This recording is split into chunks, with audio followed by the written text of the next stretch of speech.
ये बीआरएस और कांग्रेस की भरपूर चल रही है। इसके लिए वो राज्य की अन्य कमजोर पार्टियों को अपना सहारा बना रहे हैं।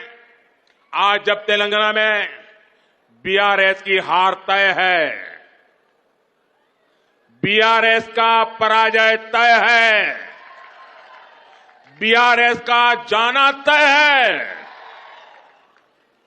तो कांग्रेस ने पर्दे के पीछे बीआरएस से गठबंधन कर लिया है। कर्नाटका चुनाव में बीआरएस ने कांग्रेस की जमकर मदद की थी और अब इस चुनाव में कांग्रेस अपना कर्ज उतार रही है, क्योंकि कर्नाटक में भरपूर खजाना, ये तेलंगाना की जनता से लूटा हुआ माल कर्नाटका में कांग्रेस को दे दिया गया ताकि वहां कांग्रेस जीत जाए, फिर उसको मिलकर के तेलंगाना में जिल जाए। ये बीआरएस खेल करती है भाइयों। मैं आज पहली बार एक रहस्य खोलने जा रहा हूं। खोल दो, सच बता दो, बता दो, बता दो भाइयों, पहले कभी नहीं बताया, आज बता देता हूं। और मेरे पत्रकार मित्रों से भी कहता हूं, जांच करवा लेना। 100% सच्चाई बताने आया हूं मैं आज। जब हैदराबाद म्युनिसिपल कॉर्पोरेशन का इलेक्शन हुआ, भारतीय जनता पार्टी 40-45 सीटें जीत करके आ गई, 48। किसी को बहुमत नहीं मिला। केसीआर को सपोर्ट की जरूरत थी। और आपने देखा होगा, हैदराबाद कॉर्पोरेशन के चुनाव के पहले वो एयरपोर्ट में पूरी फौज लेकर के मेरा स्वागत करने के लिए आते थे, बढ़िया बढ़िया माला पहनाते थे, बहुत सम्मान करते थे, याद है ना? फिर क्या हुआ भाई, अचानक बंद हो गए। अचानक इतना गुस्सा क्यों निकल रहा है? इसका कारण यह है कि हैदराबाद के चुनाव के बाद, ये भी तारीख चेक कर ले मीडिया वाले, वो दिल्ली मुझे मिलने आए, बहुत बढ़िया मुझे शाल उड़ाई, बहुत मुझे आदर किया और इतना प्यार दिखाया, इतना प्यार दिखाया, ये केसीआर के कैरेक्टर में ही नहीं है। और फिर मुझे कहने लगे कि आपके नेतृत्व में देश प्रगति कर रहा है, हम भी एनडीए का हिस्सा बनना चाहते हैं, आप हमें एनडीए में शामिल कर दीजिए। मैंने कहा आगे क्या? बोले हैदराबाद में म्युनिसिपल कॉर्पोरेशन में हमारी मदद कर दीजिए। मैंने केसीआर को कहा, आपके कारनामे ऐसे हैं, मोदी आपके साथ जुड़ नहीं सकता है। हैदराबाद में हमें विपक्ष में बैठना पड़ेगा तो बैठेंगे। केसीआर की सरकार हमारे कार्यकर्ताओं पर जुल्म करेगी तो जुल्म सहेंगे, लेकिन हम तेलंगाना की जनता से दगा नहीं कर सकते हैं। भले तेलंगाना की जनता ने हैदराबाद में हमें पूर्ण बहुमत दे दिया, लेकिन 48 सीट भी तेलंगाना का भाग्य बदलने की शुरुआत है। और मैंने उनसे हर प्रकार से मदद करने का इनकार कर दिया, उनको एनडीए में एंट्री देने से इनकार कर दिया। उसके बाद उनका दिमाग फटका, फिर तो वो भांति भांति से दूर भागने रहे। मैं भ्रष्टाचार के सवाल पूछने लगा, फिर एक बार दोबारा आए, वो मुझे कह रहे हैं कि मोदी जी मैंने बहुत काम कर लिया, अब मैं सारा कारोबार केटीआर को दे देना चाहता हूं।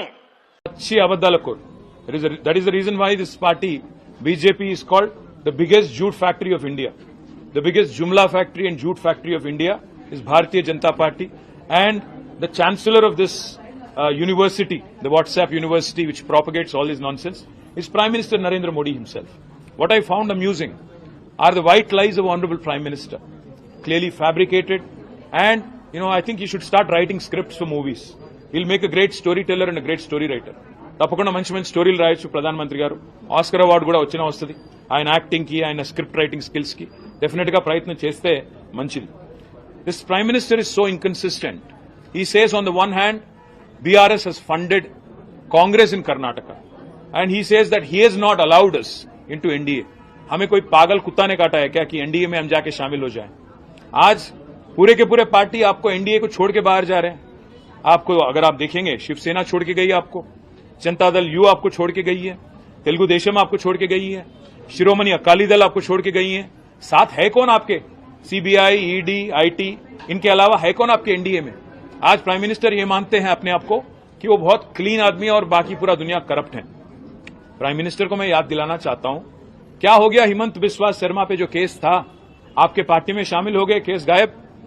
हमारे यहां के जो एमपी हैं सीएम रमेश और सुजना चौधरी, उन पे आरोप लगाए, केस भी लगाए, ईडी, सीबीआई, आईटी, क्या हो गया केसों का?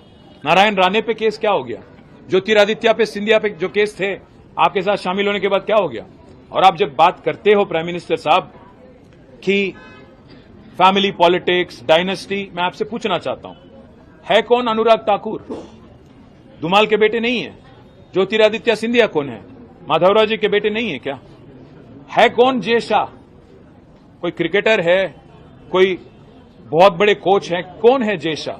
क्या आपने उनको बीसीसीआई के जनरल सेक्रेटरी बना दिया? आप जब बात करते हो प्रधानमंत्री जी, सोच के संभल के करना, क्योंकि केसीआर फाइटर है, वो चीटर के साथ काम नहीं करते। केसीआर जी कभी भी जिंदगी में आप जैसे लीडरों के साथ, आप जैसे पार्टियों के साथ कोई समझौता नहीं करेंगे। हम पूरे विश्वास के साथ ये कहते हैं, हम कोई दिल्ली के गुलाम नहीं है, हम गुजरात के गुलाम नहीं है, दिल्ली के गुलाम नहीं है। हम तेलंगाना जनता के आशीर्वाद से आज तेलंगाना में 2 बार चुने गए, डेमोक्रेटिकली इलेक्टेड गवर्नमेंट हमारी है। अगर आपको लगता है कि आपके डराने से, आपके चिल्लाने से, आपका गला फाड़ फाड़ के बोलने से लोग यहां पे बहक जाएंगे और एक बहकावे में आएंगे, तो आपकी नादानी है। और एक बात भी मैं कहता हूं, उन्होंने ये भी कहा कि हमारे चीफ मिनिस्टर ने उनके पास जाके परमिशन लिया कि मुझे चीफ मिनिस्टर बनाना था। मैं प्रधानमंत्री जी को याद दिलाना चाहता हूं, अगर हमारी पार्टी की कोई फैसला अगर लेना है तो हमारे पार्टी के विधायक लेंगे, हमारे पार्टी के पॉलिट ब्यूरो लेंगी। आपसे नो ऑब्जेक्शन सर्टिफिकेट लेने की क्या नौबत आ पड़ी है? हमें कोई फर्क नहीं पड़ता कि मोदी या बीजेपी क्या मानती है, क्या किसको देखना चाहती है। यहां पे तेलंगाना जनता आज केसीआर जी को तीसरी बार मुख्यमंत्री बनाने के लिए, चुनने के लिए तैयार है। आप कितना भी गला फाड़ लें, कितना कुछ भी बोल लें और कितने भी झूठ बोल लें, जितने भी सफेद झूठ आप बोलें, आप कुछ भी नहीं कर पाएंगे। और मैं आज चैलेंज करता हूं बीजेपी को, पिछली बार जो चुनाव हुए थे तेलंगाना में 2018 में, आपके 105 विधानसभा के कैंडिडेट की डिपॉजिट जब्त हो गई, जमानत जब्त हो गई थी। मैं चैलेंज करता हूं, अगर दम है बीजेपी में, नड्डा में, अमित शाह में, नरेंद्र मोदी में और जितने भी और लीडर हैं, आइए। Tourist sir welcome to Telangana, हमें कोई इतराज नहीं, आप आइए, गला फाड़ फाड़ के बोलिए, तेलंगाना जनता को समझाइए कि किया क्या आपने तेलंगाना के लिए पिछले 9 साल में। और कोई अगर वोट देना भी चाहे तो क्यों दें आपको? आप, मैं चैलेंज करता हूं, पिछली बार 105 सीटों में आपकी जमानत जब्त हो गई थी, इस बार 110 सीटों में आपकी जमानत जब्त हो जाएगी और इस बार आपको एक भी एमपी आपको तेलंगाना से नहीं मिलेगा, क्योंकि आप इतने झूठ बोल चुके हो, इतने कारनामे कर चुके हो। और सबसे अहम बात ये पूछना चाहता हूं प्राइम मिनिस्टर, आप ये मानते हो अपने आप को कि आप बहुत ही साफ इंसान हो, बहुत ही करप्ट, क्या बोलते हैं उनको, क्लीन इंसान हो, तो आप क्यों मुखर गए?